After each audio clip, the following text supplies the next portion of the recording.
Well, when U.S. President Barack Obama was first elected into office, many Africans had high hopes that his influence would lead to more and better democratic governance on the continent.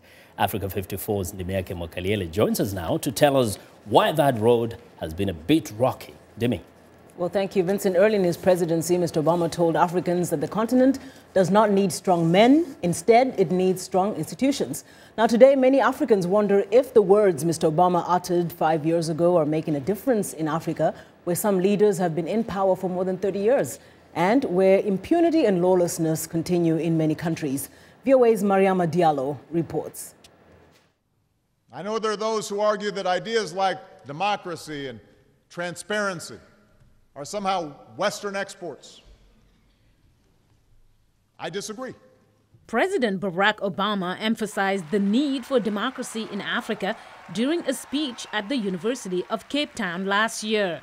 Some were obviously huge fans. I think he's a great leader. I compare him to guys like Nelson Mandela. He inspires us. But there were those who protested against his policies. I do not view him as a credible leader. He is not. He killed Gaddafi, and the government of Gaddafi in Libya was a good government. Some argue the Obama administration has a double standard when it comes to rule of law and democracy. Critics point to Egypt, where the military toppled the democratically elected president and the U.S. failed to call it a coup. In other parts of Africa, some leaders remain in power after more than 3 decades. But Professor Kenneth Mwenda at American University's School of Law believes that as a lawyer, Mr. Obama is mindful of his legal limits as president. As a lawyer, the first thing you want to do is, to what extent can I meddle in affairs of another state? And that's why even his approach to issues of security in the international community has been very much influenced by dictates of international law, rather than politics. But Mwenda says President Obama has had a positive impact. He had gone there to drum up support for foreign investment in Africa. And I think Obama should be commended for building up good relations now between the U.S. and a number of states in Africa and other parts of the world. Francis Cornegay at the University of South Africa says under Mr. Obama, not much has changed. Plus, there are controversies having to do with AFRICOM and military and what some see as a militarization of U.S. engagement on the continent. After the outbreak of hostilities in South Sudan, the U.S. sent in troops to protect American lives and property. The U.S. military also helped transport Rwandan troops to the Central African Republic. And the Pentagon deployed a small group of military personnel to help Somalia's government. They're helping with logistical planning, some operational planning, maybe some communications assistance. Even though the economy is expected to grow 6% in Africa this year, many still lack basic services. An estimated 600 million Africans do not have access to electricity.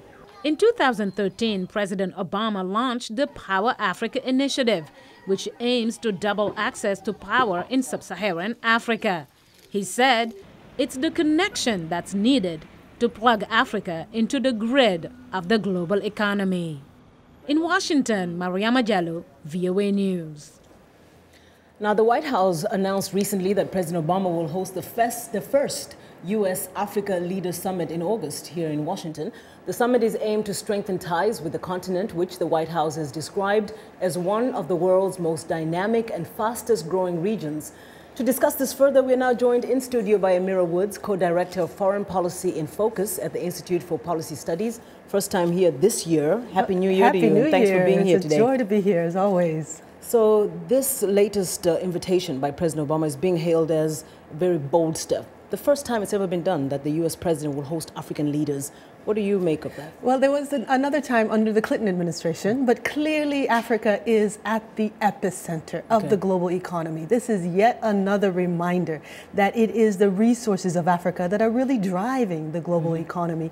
And quite frankly, the U.S., like China, Europe, really the rest of the world recognizes the increased significance of Africa. And so creating a platform where African leaders come to the White House, it's underscoring the importance of this relationship, underscoring the significance of the continent at this critical moment in history. Obviously, President Obama had faced a lot of criticism prior to this. Is this going to change the discussion now in terms of his administration's commitment to Africa?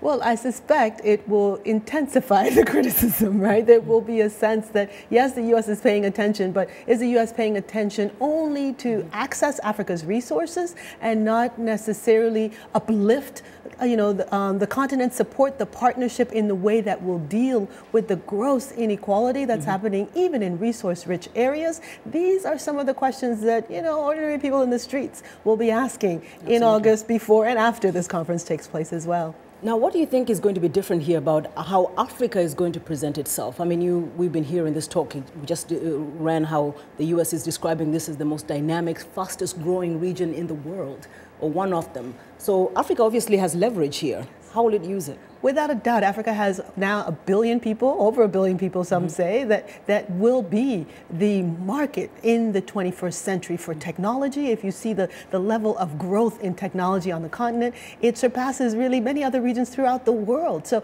Africa is coming to the table in a different place and at a different state than it had been in previous decades. And so I think it is up to African leaders, really, to set the agenda collectively, having a Pan-Africanist vision of what is needed, what the priorities are for the continent, and to actually set that agenda in a way that brings the issues, the concerns, the priorities of Africa to the fore, and not only having the U.S. set it sort of a more narrow agenda based on its priorities. Obviously, the issues of democracy building, the issues of peace and security, the issues of economic growth are going to come up. What do you think the U.S. really wants out of Africa? Well, what we have seen is an agenda around oil, gas, and mining, around countering terrorism, sort of a more narrow agenda. And I think what is needed is an expanded agenda. How can mutual relationship be built where trade benefits all, particularly those in resource-rich regions, regions that produce the oil but may not have, access to energy or electricity themselves? To what extent can those on whose land those resources lie actually benefit? Those questions of inequality, those are the questions of our time. And it is up to African leaders to seek the interests of their own people, of the interests of the continent and its diaspora, and to use opportunities like this conference to make their priorities clear for this 21st century. I hope that message reaches them. I hope so too. Thanks for the opportunity to get it across. Thank you so much. Emira Woods is co-director of Foreign Policy in Focus at the Institute for Policy Studies, and she joined us here on Africa 54. Back to you, Vincent. As always, fabulous, Emira. Thanks a lot, Demi. We want to know what you think about Africa 54 and the stories we covered. Join the conversation on Facebook. The address is Africa 54, and check out our headlines 24/7 on voaafrica.com.